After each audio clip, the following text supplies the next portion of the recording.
Sang Pewaris Tunggal. 244. Membangkang. Bagaimana Tuan Birawa bisa ada di kota P ini? Ada urusan apa mereka kemari? Tanya Bagaspati keheranan. Kalau untuk itu aku tidak tahu, karena aku tidak sempat untuk menanyakannya. Jawab Anggoro enteng. Dion kecil yang kita kenal dulu sekarang telah tumbuh menjadi orang hebat. Tatapan matanya sangat menakutkan kan sekali. Respon Anggoro apa adanya. Kalau mereka ada di sini, pasti ada urusan penting yang akan mereka selesaikan. Ucap Bagaspati menebak saja. Atau jangan-jangan mereka sedang mencari kita. Ucap Bagaspati takut. Menurutku itu tidak mungkin. Karena nampaknya Dion tidak mengenaliku waktu itu. Apalagi kau. Bantah Anggoro cepat. Semoga kedatangan mereka bukan untuk mencari kita, dan bukan awal dari kehancuran kita. Aku takut kalau Tuan Birawa akan menagih hutang kita. Jika itu terjadi, maka lebih separuh usahaku akan menjadi miliknya. Karena semua uang yang aku pinjam dulu, aku curahkan sepenuhnya untuk usaha itu. Ucap Bagaspati lemah. Bagaimana kalau kita temui Tuan Birawa langsung, untuk meminta keringanan? Usul Anggoro cukup berani. Tok, tok, tok. Terdengar 3 kali ketukan di pintu.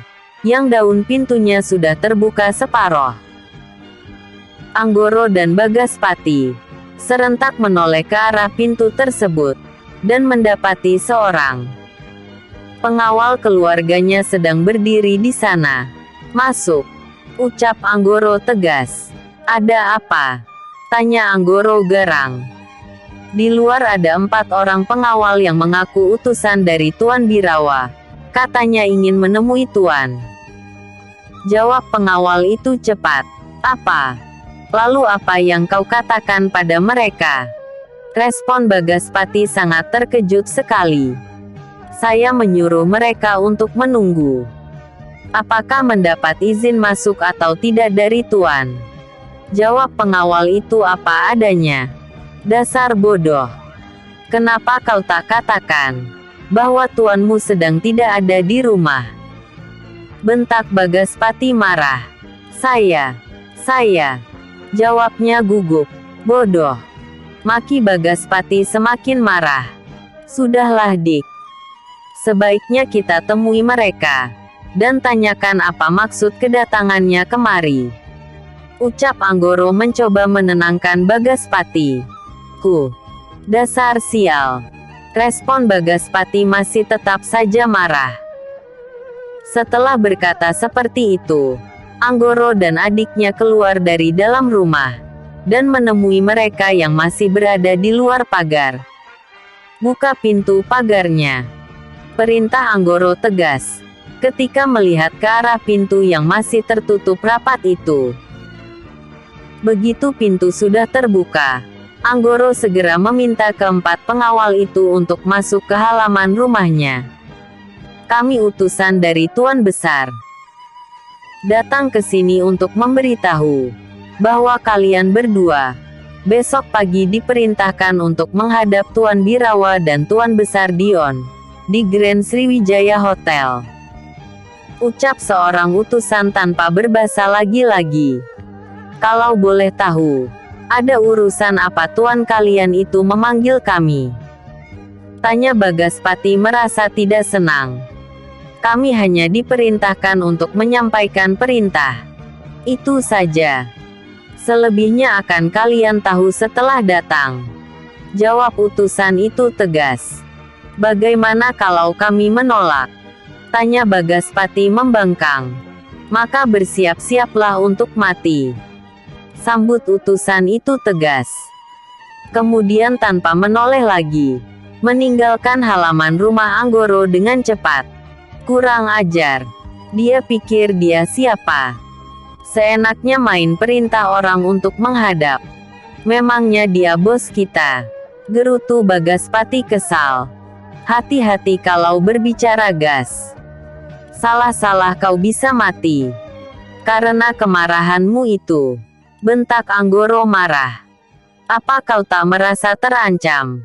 Kalau diharuskan mengembalikan uang pinjaman kita itu? Tanya Bagaspati khawatir. Mau bagal mana lagi?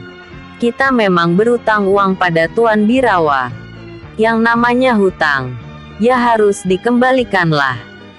Jawab Anggoro cukup bijaksana. Lagian kita sudah memakai uang itu cukup lama. Mungkin hampir 20 tahun. Bahkan mungkin lebih. Ya wajar kalau sudah saatnya Tuan Birawa menagih uang pinjaman itu. Ucap Anggoro lagi memberi pengertian pada adiknya tersebut. Pokoknya aku tidak mau datang. Apalagi harus mengembalikan uang pinjaman itu. Aku akan melawan. Anak buahku banyak. Aku yakin akan bisa mengatasi anak buahnya yang cuma sedikit itu. Jawab Bagaspati yakin bakal mampu melawan kekuatan orang-orangnya Dion. Aku sebagai kakakmu menyarankan, sebaiknya kau datang dulu denganku ke sana. Setelah kita tahu apa yang diinginkan oleh Tuan Birawa itu, baru kita berbicara. Atau mengusulkan untuk melakukan penangguhan pengembalian hutang-hutang kita itu. Jika kau nekat melawan, aku yakin kau dan seluruh keluargamu akan mereka habisi. Ingat, kau baru sebulan ini menikah. Apa kau tak sayang masa-masa indahmu dengan istri barumu itu akan berakhir dan musnah begitu saja? Ucap Anggoro ketus. Bagaspati terdiam mendapat saran seperti itu. Dalam hati sebenarnya dia membenarkan. Apa yang dikatakan oleh kakaknya itu memang benar adanya. Tapi dasar manusia sombong, sekaligus pembangkang. Dia tetap memilih untuk melawan daripada harus menyerah tanpa melawan. Mengandalkan jumlah pengawalnya yang banyak tersebut, Bagaspati mengira bahwa dia akan menang jika harus berhadapan dengan Dion atau Tuan Birawa. Aku tetap tidak mau datang. Walau apapun resikonya. Kalau mau berperang, ya berperanglah. Jika bentrokan memang benar-benar terjadi, aku yakin anak buahku akan memenangkan pertarungan itu. Respon Bagaspati dengan yakinnya dua. Aku sudah memperingatkanmu gas. Tapi ternyata kau lebih memilih untuk hancur. Jadi jangan kau salahkan kakakmu ini. Jika kau dan keluargamu akan mereka habisi. Ingat itu. Ucap Anggoro kesal. Kau lihat saja. Siapa yang akan menang dalam pertarungan itu? Jawab Bagaspati tetap meremehkan peringatan dari kakaknya itu. Mansion mewah milik Bagaspati. Sekitar pukul 9 malam. Jadi, orang yang bernama Birawa itu dulunya adalah bos papa. Dan Dion itu cucunya. Tanya Merviana. Atau biasa dipanggil Mary tersebut penasaran. Benar ma. Mereka satu keluarga. Jawab Bagaspati lemah. Jadi besok papa harus menghadapnya. Begitu. Tanya Mary kurang senang. Itulah yang papa bingungkan sampai saat ini. Antara menuruti perintah dari Tuan Birawa atau membangkang. Papa belum bisa memutuskan lagi. Kalau papa tetap nekat membangkang, papa yakin kita akan dihabisi. Tapi kalau papa datang, papa khawatir Tuan Birawa akan meminta uang yang papa pinjaman darinya itu. Coba mama bayangkan, kalau seluruh pinjaman itu diminta kembali, walau tanpa bunga sekalipun, maka separuh lebih perusahaan kita akan menjadi milik tuan itu. Karena jumlah pinjaman tersebut lumayan banyak. Inilah yang papa takutkan selama ini. Sudah enak-enak membuka usaha, tapi hasilnya malah untuk orang lain. Ucap Bagaspati kesal satu. Menurut Mama, Papa jangan datang besok. Kita lihat apa yang Birawa bisa buat pada kita. Kalau benar dia mau menghabisi kita, ya kita lawan. Tak mungkin kita diam saja. Usul istrinya mencoba mempengaruhi pendirian suaminya. Berkata memang gampang Ma. Walau anak buah kita itu banyak. Tapi Papa jadi tidak yakin kalau mereka bisa melawan, apalagi menghabisi anak buah Birawa itu. Sanggah Bagaspati pesimis. Padahal sebelumnya sangat yakin sekali. Papa tenang saja. Aku sudah menyiapkan 300 orang dari kelompok hantu malam. Kekuatan mereka sudah tidak bisa diragukan lagi. Ucap Mary menenangkan hati suaminya itu. Bagaimana Mama bisa merekrut mereka ke dalam kelompok kita? Padahal selama ini Papa sangat sulit mendekati kelompok itu. Jangankan merekrut, untuk bertemu dengan mereka saja sangat sulit. Karena kelompok itu sangat misterius sekali. Bahkan markasnya tidak diketahui, ucap Bagaspati keheranan. Kalau masalah itu gampang saja bagi Mama. Kedua orang berasal dari sana. Bahkan ayahku menjadi ketua 2 dalam kelompok itu. Jawab Mary enteng dan apa adanya. Apa? Jadi Mama anak si Torangga yang sangat terkenal itu? Tanya Bagaspati terkejut. Benar. Saat ini ayahku menjadi wakil pertama di kelompok itu. Maka Papa tidak perlu takut kalau si Birawa atau Dion itu akan menyerang kita. Jawab Mary enteng. Kalau benar jumlah orang-orang kita semakin banyak, Papa jadi tidak ragu lagi untuk menentang perintah dari Birawa itu. Jawab Bagaspati semangat. Kalau begitu, sebaiknya malam ini juga kita pergi menemui ayahku. Karena dia sudah tahu permasalahanmu. Jadi dia berniat membantu menantunya ini, agar tidak kena masalah. Tapi kenapa selama ini, Mama merahasiakan keberadaan sembarangan? Maka Papa tidak akan berani berbuat macam-macam pada Mama. Ucap Bagaspati merendah. Merviana atau Mary itu tidak menjawab atau mengiyakan. Tapi dia malah merespon candaan dari Bagaspati itu dengan mencubit lengan suaminya. Kemudian menarik tangannya, agar mendekat. Lalu tiba-tiba Mary mengecup pipi suaminya pertanda senang. Ayo kita pergi. Ucapnya tiba-tiba. 245. Perasaan Dion. Jadi Anda orang yang bernama Bagaspati? Tanya Torangga cepat. Saat pertama kali bertemu dengan pimpinan Gagak Hitam, Bagaspati tersebut. Benar sekali. Apakah kita pernah bertemu? Jawab Bagaspati singkat. Kemudian berkata lagi. Aku sudah mendengar nama besar Anda. Di kota ini, siapa yang tidak mengenal pimpinan kedua hantu malam, Torangga yang hebat? Belum ada siapapun yang mampu menjatuhkannya dalam sekali serangan. Ucap Bagaspati kagum, sambil memuji lawan bicaranya itu. Sebaliknya bagi kelompok hantu malam, hanya pernah mendengar tentang kelompok Anda. Tidak disangka, ternyata Anda adalah pemimpinnya. Jawab Torangga dengan ekspresi kagum juga. Anakku sangat beruntung mempunyai suami seperti Anda. Seorang pemimpin organisasi yang kuat. Pengusaha pula. Ujarnya lagi. Anda terlalu melebih-lebihkan saja.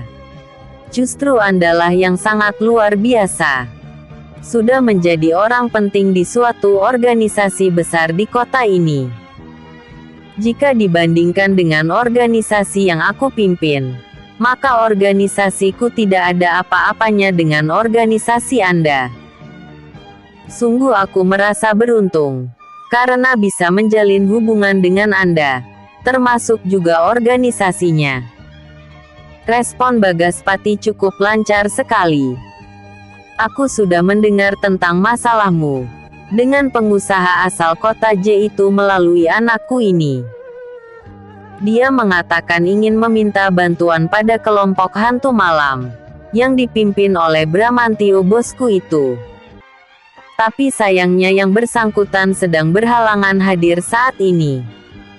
Tapi aku bisa mewakilinya untuk memberi keputusan. Apakah harus membantumu atau tidak? Karena masalahmu juga menjadi masalah putriku. Maka mau tidak mau aku harus membantu Anda juga. Bawalah sekitar 300 orang terbaik kelompok hantu malam. Dan datangi hotel tempat orang itu menginap. Habisi mereka malam ini juga. Ucap Torangga tegas. Baik. Dengan tambahan anggota sebanyak itu, aku yakin Birawa dan cucunya itu akan habis malam ini. Ucapnya senang. Berhati-hatilah. Karena menurut mata-mataku, orang tersebut dikelilingi oleh orang-orang hebat. Salah satu di antaranya adalah legenda gangster, Iron si tangan besi. Apa? Jadi salah satu anak buah Birawa adalah si legenda itu? Tanya Bagaspati terkejut. Apakah kau juga mengenal atau pernah mendengar nama besarnya itu? Ya, waktu aku masih bekerja pada si Birawa. Kelompok tersebut sudah berkiprah di kota es, dan merajai kota tersebut. Tidak ada yang tidak kenal akan namanya, termasuk aku, karena aku berasal dari sana. Jawab Bagaspati apa adanya. Untuk Anda tahu, sebenarnya aku bekas anggota kelompoknya. Walau tidak lama. Jadi aku sangat mengenal siapa si Iron itu. Ucap Bagaspati berterus terang. Jadi, menurut Anda, ya, kita harus berpikir ulang kalau ingin menyerang Birawa malam ini. Aku yakin Hans, Burgon, Leon serta Robin pasti ikut dalam rombongan tersebut. Ditambah lagi menurut mata-mataku, Birawa dikelilingi oleh ratusan pengawal elit. Dan beberapa di antara mereka terdapat 4 orang pengawal wanita, yang kekuatannya belum diketahui. Tapi kalau sudah bisa mendampingi orang besar itu, aku yakin keempat wanita itu bukanlah orang sembarangan. Jawab Bagaspati apa adanya. Apakah keempat orang petinggi yang barusan Anda sebutkan itu juga kuat? Bagaimana tidak kuat? Mereka rata-rata berjuluk dewa keahliannya masing-masing. Si Hans itu, keahliannya memainkan belati. Tidak ada yang bisa menandingi kecepatannya sampai saat ini. Baginya, belati adalah jiwa keduanya. Bukan hanya itu saja, selain belati, dia juga ahli bertarung dengan menggunakan tangan kosong. Jarang sekali yang bisa lolos dari serangannya. Kepikiran tentang itu. Apa tidak sebaiknya kita batalkan saja rencana penyerangan itu? Ucap Bagaspati khawatir. Sudah terlanjur basah. Ya kita teruskan saja. Sehebat apapun si Iron dan bawahannya itu, tidak mungkin bisa melawan orang-orang kita yang banyak tersebut. Nanti fokuskan pada kelima orang itu. Yang lain aku yakin hanya pengawal Kroco saja. Jawab Torangga tegas. Baiklah. Aku juga setuju dengan rencanamu itu. Entah bagaimana dengan Mary ini. Respon Bagaspati semangat. Aku juga setuju ya. Terus terang, aku sangat dendam dengan orang yang bernama Dion itu. Apalagi orang yang bernama Burgon dan Leon tersebut. Ingin rasanya mencabik-cabik tubuhnya saat ini. Jawab Mary geram. Bagus. Ternyata kau menuruni sifat ayahmu. Hebat. Reaksi Torangga bangga. Tapi bagaimana dengan orang yang bernama Dion itu, Pak? Mungkinkah dia juga seorang ahli bela diri? Tanya Mary ingin tahu. Selama ini Papa belum mendengar tentangnya. Mungkin hanya seorang tuan besar. yang selalu bergantung dengan perlindungan anak buahnya saja. Jawab Bagaspati menerka-nerka. Kalau begitu akan lebih mudah untuk menghabisinya. Apalagi istrinya itu. Aku ingin dia merasakan bagaimana rasanya kehilangan orang yang sudah dekat dengan kita. Ucap Mary dengan ekspresi marah. Sudahlah. Untuk saat ini, persiapkan saja rencana kalian. Nanti malam sekitar pukul 1 malam. Datangi hotel tempat mereka menginap. Dan segera habisi penghuninya. Ucap Torangga tegas. Baik. Respon Bagaspati cepat. Kemudian bersama dengan istrinya. Meninggalkan tempat itu untuk kembali ke markasnya sendiri. Yang sama Grand Sriwijaya Hotel. Pada waktu yang sama. Malam ini. Siagakan anak buahmu. Jangan sampai ada yang tidur. Tempatkan mereka di tempat-tempat strategis. Aku curiga akan ada kejutan yang datang ke hotel ini. Ucap Dion memberi instruksi pada petinggi pengawal keluarganya itu. Ada apa cucuku? Kenapamu kelihatan tegang sekali? Tanya Tuan Birawa penasaran. Dion yang ditanya itu tidak langsung menjawab. Dia malah berdiri untuk mengambil nafas dan menenangkan hatinya.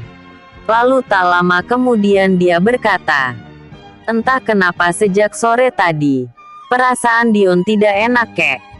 Mau tidak percaya, Dion takut akan berakibat buruk pada kita. Tapi jika mempercayai, mungkin ini akan menjadi bahan candaan orang nantinya. Jawab Dion berterus terang. Memang apa yang kau rasakan itu cucuku? Tanya Tuan Birawa ingin tahu. Dion merasakan bahwa ada bahaya besar yang sedang menuju kemari. Tapi entah apa itu, Dion kurang tahu secara pasti. Oleh karena itu, untuk mengurangi dampak yang tidak diinginkan, Dion berinisiatif untuk mensiagakan orang-orang kita untuk berjaga dan ditempatkan pada lokasi-lokasi strategis. Jika bahaya itu benar datang, maka mudah bagi kita untuk menanggulanginya dengan cepat, jawab Dion berterus terang. Untuk itu, panggil seluruh orang-orang kita agar berkumpul di ballroom hotel, supaya mudah memberikan instruksi pada mereka. Ucap Dion memberi perintah. Baik Tuan Besar. Jawab Iron patuh. Sekitar 1 jam kemudian, seluruh pengawal sudah berkumpul di ballroom hotel, termasuk juga pengawal yang ditempatkan pada perusahaan milik Sidik itu. Jumlah seluruhnya pengawal yang ada, sebanyak 340 orang. Termasuk para petingginya. Sebenarnya jika dihadapkan dengan kekuatan orang-orang Bagaspati, yang sudah mendapat bantuan tersebut, jumlah mereka tidak ada apa-apanya. Anggota kelompok Bagaspati awalnya hanya berjumlah 450 orang. Jika ditambah dengan 300 orang kekuatan dari kelompok Torangga, praktis jumlah seluruhnya mencapai 750 orang. Kekuatan sebanyak itu bisa jadi cukup untuk meratakan sebuah kampung atau sebuah desa kecil. Tapi tanpa mereka sadari, Bagaspati hanya mengandalkan jumlah anggotanya yang banyak, tanpa dilengkapi dengan dari anggotanya. Malam itu, sekitar pukul 9 malam, Dion memimpin pertemuan darurat pada semua pengawal keluarganya, untuk membahas segala kemungkinan yang akan terjadi pada mereka. Dalam pertemuan itu, Dion tampil cukup meyakinkan bagi semua bawahannya. Penampilannya yang terkesan tenang dan penuh wibawa, mampu membuat seluruh orang yang hadir di ballroom itu menjadi terdiam. Setelah memandang sejenak ke arah pengawalnya, Dion segera berkata, sengaja kalian aku kumpulkan di sini, adalah untuk mendengarkan instruksiku, bahwa malam ini, Kalian aku wajibkan untuk berjaga di sekitar hotel dan areal sekitarnya. Aku mensinyalir adanya bahaya besar yang sedang mengintai kita. Untuk itu aku perintahkan agar kalian bersiaga dan bersiap-siap untuk menghadapi segala kemungkinan yang akan terjadi. Dalam kesempatan ini, aku akan membagi kalian menjadi 10 kelompok yang akan ditempatkan di lokasi-lokasi strategis sekitaran hotel ini. Karena belum terbukti apakah asumsiku ini benar atau salah, aku memutuskan belum akan menghubungi pihak berwajib setempat. Nanti setelah terbukti perkiraanku benar, barulah aku akan menghubungi mereka untuk meminta izin untuk menanggulangi kerusuhan sebelum mereka datang. Jika benar bahaya itu datang, aku instruksikan sedaya upaya jangan melakukan pembunuhan. Buat mereka pingsan atau sekedar cedera saja. Tapi usahakan jangan sampai menghilangkan nyawa salah satu di antara mereka, agar kita tidak mendapat kesulitan ketika berhadapan dengan pihak berwajib.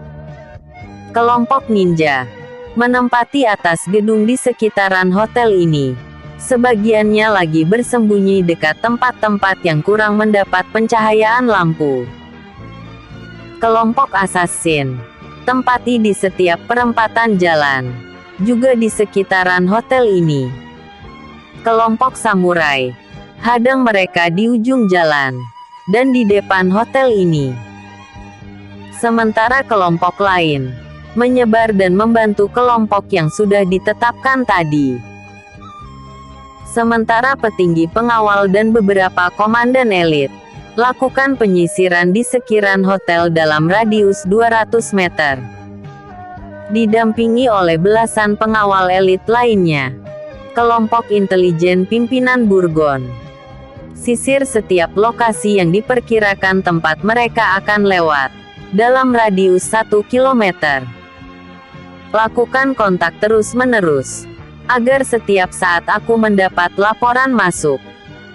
Tangkap setiap orang yang dicurigai, yang datang secara berkelompok, atau dalam kelompok kecil. Untuk 4 gadis sekawan, tetap dampingi keluargaku, dan jangan biarkan siapapun dapat masuk ke hotel ini.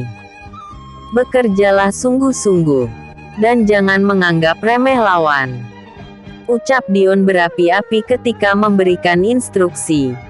Sekarang semuanya menyebar, dan lakukan tugas kalian masing-masing. Baik besar, jawab mereka serempak, dan penuh dengan semangat, bagai pasukan yang akan pergi berperang. 246. Sia-sia saja. Tepat pukul 12.30 malam, terlihat 20 buah mobil keluar dari dalam sebuah gudang besar bawah tanah, yang dibangun pada lereng sebuah bukit tidak begitu tinggi, di belakang rumah milik Bagaspati. Di dalam mobil itu ratusan anak buahnya, yang dipersenjatai dengan berbagai macam senjata tajam. Di antara mereka itu, terdapat Bagaspati dan istrinya, yang sedang menaiki sebuah mobil mewah, bertindak sebagai komandan tertinggi dalam kelompok penyerang itu. Agar tidak terlalu mencolok, 5 mobil keluar secara bergantian dari dalam gudang itu, dan langsung menuju jalan raya, untuk menuju hotel tempat Dion dan orang-orangnya menginap. Karena hari sudah terlalu larut malam, 20 buah mobil yang melaju tidak serentak itu tidak mengalami hambatan sama sekali. Tepat dalam radius 1 kilometer, rombongan itu sudah memasuki lokasi pengintaian, dan sudah terendus oleh mata-mata Burgon, dan langsung dilaporkan pada Tuan Besar. Pasukan penyergap, bersiap. Target sedang menuju sasaran, ucap Burgon memberi komando pada pengawal di garda depan. Berapa jumlah mereka? Sambut Iron ingin tahu. Untuk saat ini, baru terlihat 5 buah mobil, yang sudah dalam sasaran tembak kita. Jawab Burgon apa adanya. Biarkan saja mereka masuk dalam perangkap kita. Setelah semua penumpangnya keluar, baru kalian sergap. Tapi ingat, dengan arahan yang diberikan oleh Tuan Besar kita. Respon Iron cepat. Baik, jawab Burgon patuh. Di bagian lain, buah mobil terlihat masuk dari arah selatan. Tapi belum dalam sasaran tembak kita. Lapor seorang komandan di garda depan bagian selatan. Lapor. 5 buah mobil lagi terlihat masuk dari jalan utama. Dan sudah masuk ke sasaran tembak. Regu penyergap bersiap-siap. Ucap Burgon pada seluruh pengawal.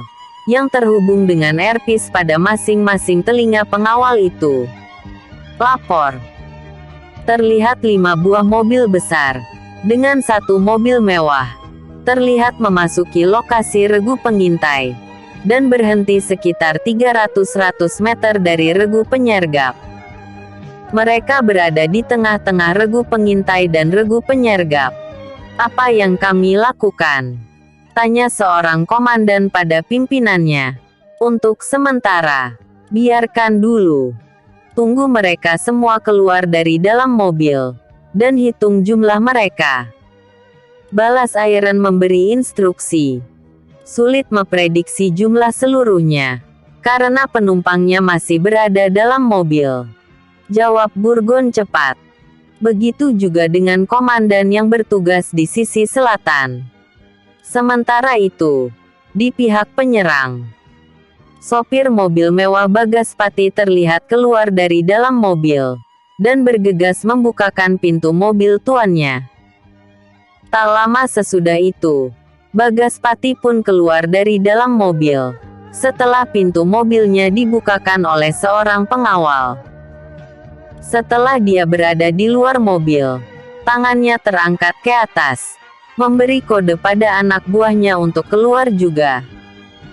Sesuai dengan pembagian kelompok tadi, segera menyebar, dan lakukan penyergapan secara diam-diam. Kelompok pertama, yang bertugas untuk menghabisi Dion dan keluarganya, cepat menuju ke hotel itu, dan masuk secara diam-diam. Sergap satpam yang sedang berjaga di depan hotel itu. Kelompok kedua, masuk dari pintu belakang. Sergap para pengawal yang kemungkinan sedang tertidur itu. Gunakan bom asap yang sudah dibagikan pada tiap-tiap kelompok. Lakukan dengan senyap dan rapi. Perintah tegas Bagaspati pada anak buahnya itu. Bagaimana dengan karyawan yang sedang bertugas malam ini, bos? Tanya seorang komandan Bagaspati meminta petunjuk. Bius mereka agar tidak berteriak. Setelah keadaan aman, naik ke lantai atas, dan cari di mana kamar mereka. Lemparkan bom asap cair obat bius itu. Setelah dipastikan bahwa kamar tersebut memang tempat tidur. Jawab Bagaspati cepat. Menyebar. Ucapnya lagi memberi perintah. Bersiap. Sergap kelompok pertama yang sudah meninggalkan kelompoknya itu. Perintah Burgon pada seluruh pengawal yang berada di bawah komandonya. Sekarang, ucapnya tegas.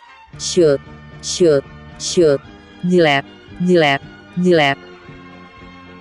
10 orang yang sudah meninggalkan kelompoknya itu, dan jaraknya cukup jauh dari Bagaspati, tiba-tiba roboh ke tanah. Setelah punggung mereka tertembus suriken kecil, yang mengandung racun pelumpuh saraf dan langsung tak sadarkan diri. Setelah mereka roboh, beberapa orang segera keluar dari tempat persembunyiannya, untuk menyingkirkan tubuh-tubuh yang pingsan itu. Tak lama kemudian, belasan orang yang mungkin kelompok kedua, melewati tempat itu. Lagi-lagi tubuh mereka roboh dengan punggung tertancap suriken juga. Segera sesudah itu, tubuh-tubuh mereka bergegas disingkirkan, agar tidak ketahuan. Setelah itu, kelompok penyergap kembali ke tempat persembunyiannya masing-masing. Berulang-ulang kejadian itu terus terjadi. Hingga lebih dari separuh kelompok penyerang itu telah dilumpuhkan. Sampai saat ini, Bagaspati belum menyadari bahwa sebagian besar anak buahnya sudah dilumpuhkan oleh orang-orangnya Dion. Begitu juga yang terjadi di bagian selatan. Hampir separuh anak buah Bagaspati telah berhasil dilumpuhkan juga. Kali ini tidak menggunakan shuriken lagi, tapi menggunakan batu-batu kecil yang dilemparkan oleh para ninja, dan tepat mengenai saraf kesadaran mereka. Begitu terkena, tubuh mereka tiba-tiba limbung dan ambruk ke tanah. Ada juga yang terkena pukulan atau tendangan dari para pengawal Dion. Kita ketahuan. Segera beritahu bos. Buk, buk, buk. GGH. Kurang ajar. Ternyata kalian terdiri dari kelompok orang-orang pengecut. Beraninya hanya menyerang dari belakang, dan tidak berani berhadapan langsung dengan kami. Ucap seorang komandan kelompok Bagaspati dengan angkuhnya. Benarkah? Jawab Leon kurang senang. Siapa kau? Sebutkan dulu namamu, agar kau tidak mati penasaran. Dan aku bisa menunjukkan kuburmu pada keluargamu setelah kau mati. Respon Balin terkesan meremehkan Leon. Kau tidak perlu tahulah siapa aku. Kau jaga saja nyawamu itu, yang sebentar lagi akan aku cabut. Balas Leon lebih meremehkan lawannya tersebut. Kurang ajar. Bukan hanya sombong, tapi tidak tahu diri. Tak tahu sedang berhadapan dengan siapa. Sambut Balin marah. Sudahlah. Kau mau bercengkerama atau mau duel? Kalau mau bercengkerama, kau lihat dulu anak buahmu itu. Sekarang mereka tengah menjadi bulan-bulanan anak buahku. Jawab Leon enteng. Bagaimana mungkin? Orang-orangku tergolong anggota hantu malam yang terbaik dan terkuat di antara anggota lain. Tapi kenapa ketika berhadapan dengan orang-orang ini, kekuatan dan keahlian mereka tidak ada artinya sama sekali? Batin Balin keheranan. Bagaimana? Apakah kau sudah memutuskan mau bertarung? Atau berbincang-bincang saja? Cepat kau putuskan.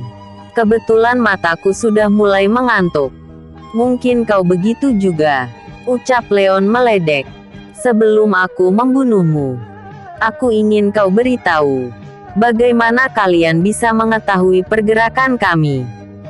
Padahal kami bergerak secara diam-diam, dan tidak menunggu sampai besok.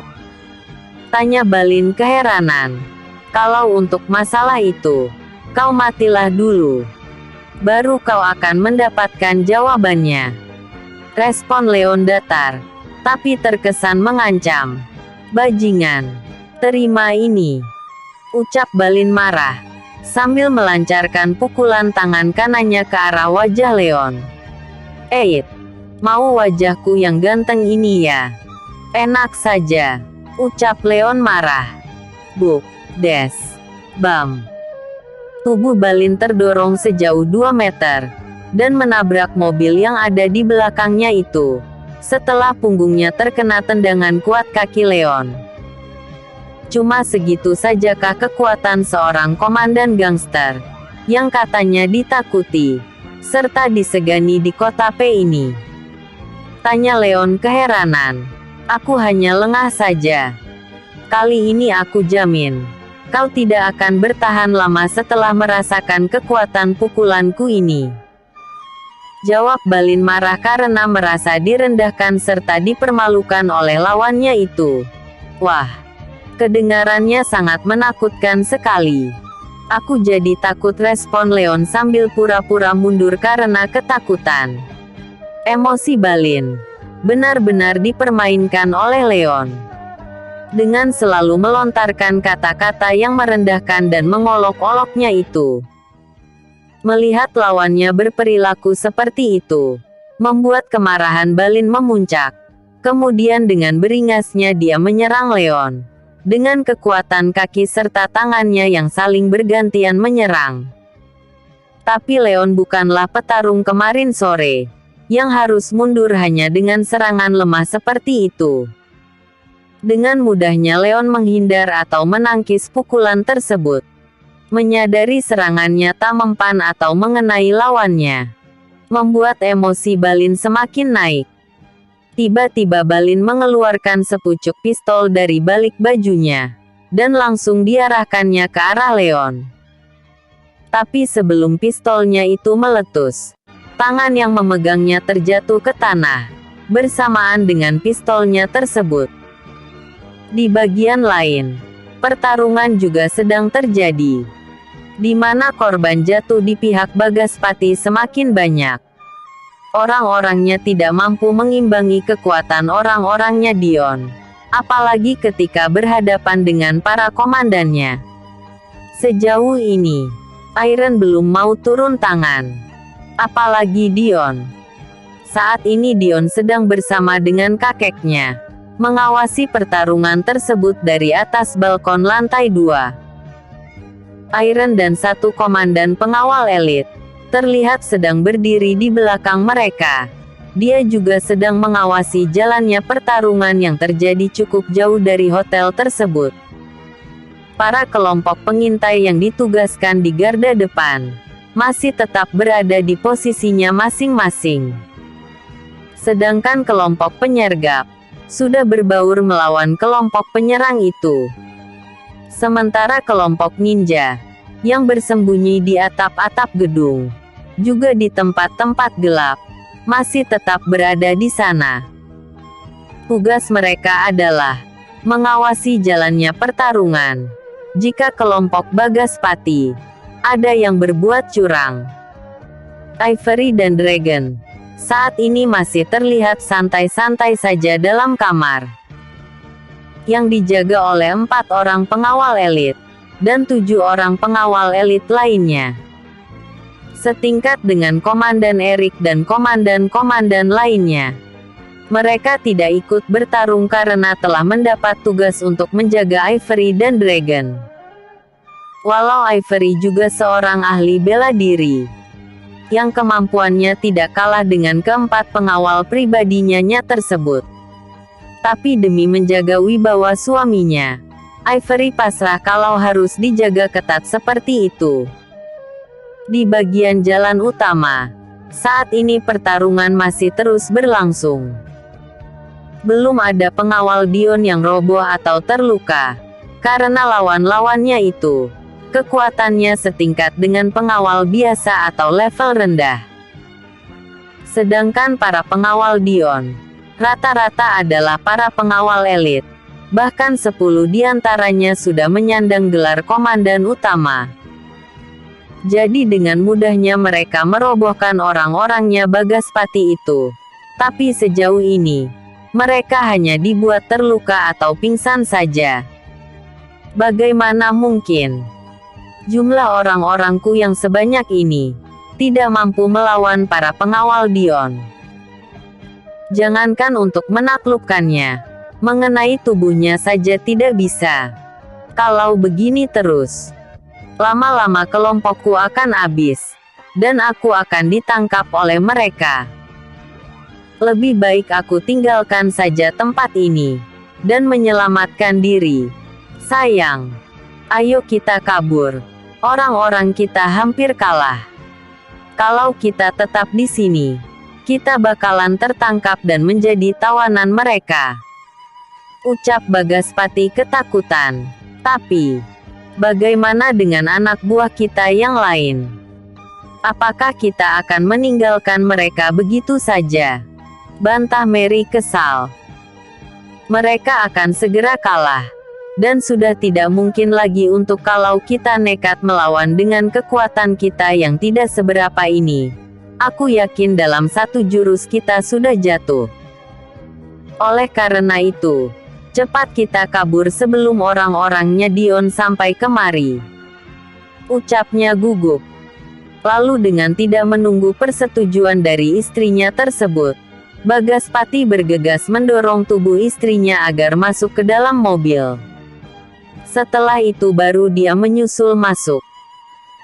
Tapi ketika dia akan menghidupkan mobil, tiba-tiba Burgon dan puluhan pengawal elit mengelilingi mobil Bagaspati dengan aura yang sangat mengintimidasi.